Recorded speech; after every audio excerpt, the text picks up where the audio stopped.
Hi, welcome back to Books on the Go. I'm Anna and I apologise. There's been a delay since the last video. I actually had one of my lovely subscribers was messaging me saying, when's the next video coming up? And I thought I'd better do an update. So let's forget about what we call monthly wrap-ups or what I read each month because we're so overdue. Let's not pretend that this is, a May wrap-up or an April wrap-up.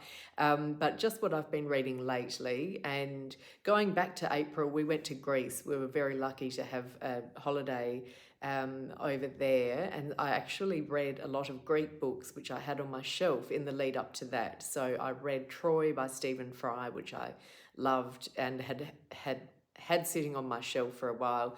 Stone Blind by Natalie Haynes, which I loved as well, her latest novel, and that is up on, I think that's up on the podcast. So the best thing is probably check in with the podcast or my Instagram to get those updates. But since then, I have been reading, first of all, The Jaguar by Sarah Holland-Batt. And this has just won the Stella Prize for Women's Writing in Australia, which is a wonderful and well-deserved achievement. It's a book of poetry. I don't read a lot of poetry, but I made an exception for this partly because I loved the cover. As you can see, it's so fabulous. The cover, if you buy it now, will have all these stickers about the awards that Sarah Holland-Batt has won. But the poems are just exquisite. They're really, really clear. They are to the point. They're quite moving, some of them, but not sentimental. Some of them deal with her father's decline. I think he had Alzheimer's, and there's just these really beautiful and well-observed moments with her father and also looking back in time. And then some of them just deal with different aspects of life and relationships, and they cover different parts of the world because she's lived in, I think, Morocco, the US, Italy, and so it feels very international, and you feel as if you're getting this slice of life in a hotel in Italy and then somewhere in Morocco, the next poem, and it's just really invigorating. I highly recommend it. It's only short, but also you don't want to rush through them. I found even when we did this on the podcast, I think as part of our Stella episode, and when I went back to talk about one of them when we were discussing it, even then I saw it again with different eyes. So I know Annie said her colleague at the bookstore, Mostly Books, has been reading it and rereading it and just had it on her bedside table for 8 months, which I can understand. So that's The Jaguar. Really recommend it, and very well-deserved winner of this year's Stella Prize. And speaking of prizes, my next read was this chunky book, Demon Copperhead by Barbara Kingsolver. I loved the Poisonwood Bible by Barbara Kingsolver, but I haven't read anything since then. But of course, she's legendary, a really highly awarded and acclaimed author.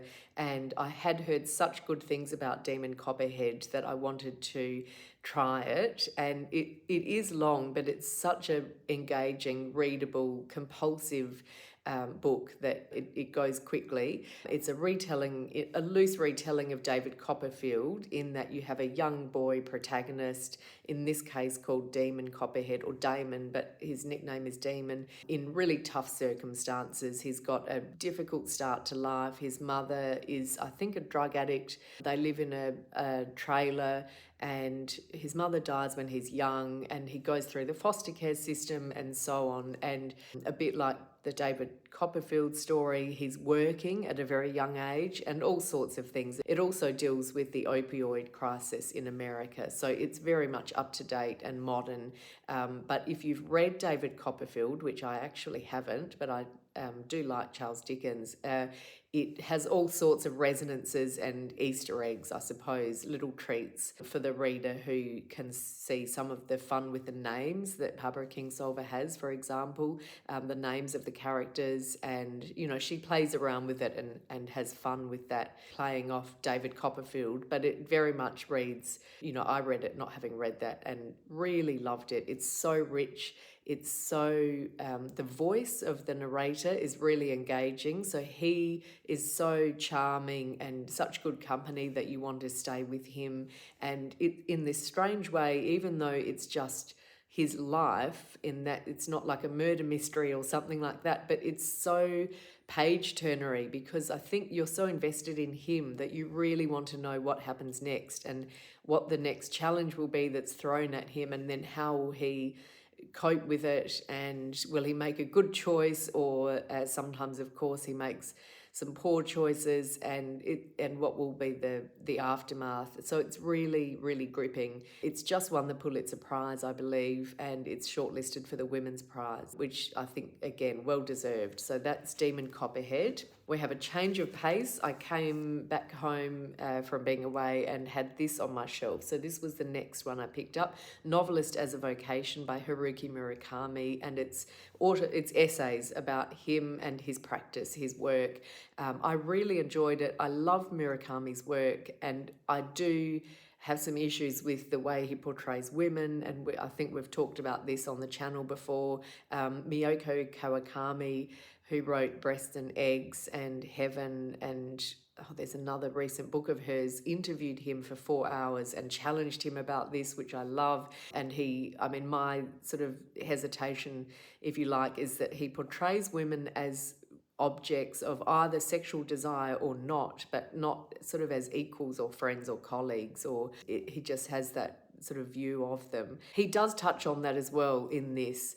I don't know that he fully grasps the issues, but he certainly is aware of it. But I just really enjoyed that. Putting that issue aside, I love his work, and I love hearing from him because he's quite thoughtful and reflective about his practice and about life in general. So there's a chapter, for example, about keeping fit and running. He's been a runner for 30 years and he runs a marathon once a year, and he's written about that as well in a book called What I Talk About When I Talk About Running, I think, which is a riff on what we talk about when we talk about love. So I've read about that before, but this is in the context of being a writer, which is interesting, and how he thinks having that sort of stamina is really useful. And he admires writers who go the distance and they're not just one-hit wonders.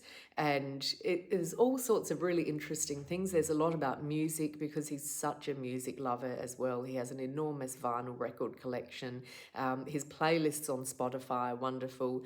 And I just like getting an insight into his mind and his approach to life. And again, just a bit behind the scenes of when he writes his books and what was happening in his life at particular times. But of course, he's still as mysterious as ever. You don't get too much behind the scenes. But yeah, I recommend this, Novelist as a Vocation, particularly if you love his work. I think you really enjoy it. And again, it's not too long. So like most of his work, his writing is very easy to read, so it's not a challenging one, but fun. Again, a change of pace. I read Girl in a Pink Dress by Kylie Needham in about 2 days.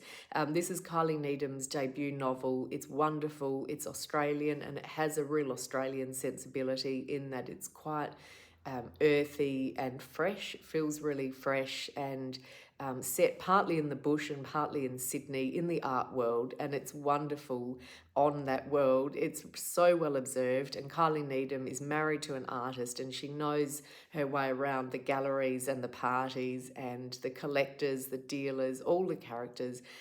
And the artists, of course, themselves. It's really on point, and I enjoyed all of those scenes. But there's also a beautiful story at the heart of it. Is a woman artist who's the narrator, and her start in the career and her relationship with another artist, and how that helped and hindered her.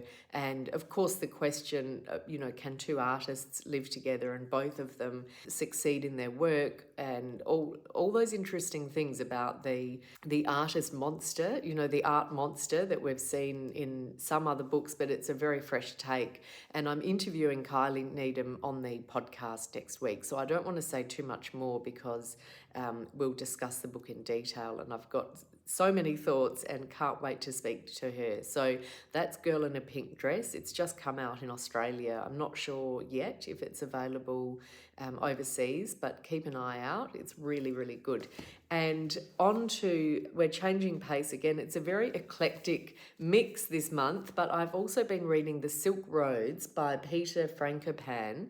And this is actually wonderful. I've had it on the shelf and I thought it might be a heavy read. It is quite chunky. It's well known and it's been it's been out for a few years, and he's got an updated one which I think is called The New Silk Roads. And then there's a recent book of his that's just come out. So I'm a bit behind. I'm still on the original Silk Roads, but it's actually really readable and I've been loving it.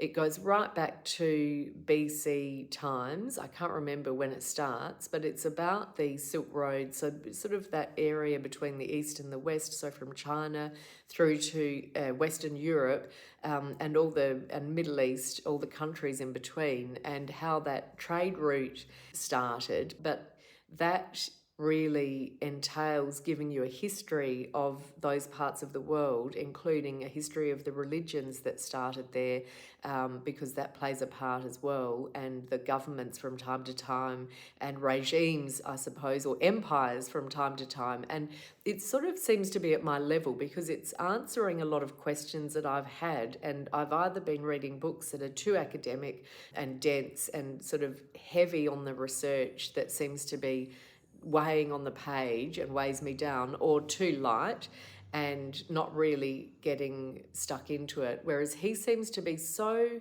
knowledgeable about all of this history that it just comes across in quite an engaging way, like someone telling you a story without being too heavy on the references or quotes or things like that. So I'm finding it really good. I don't know if you've read it, let me know what you thought. I've still got a fair way to go, so I might run out of steam, but so far so good and enjoying it. So that's The Silk Roads by Peter Frankopan. So that's what I've been reading lately. Let me know what you've been reading and I will see you soon. Bye for now.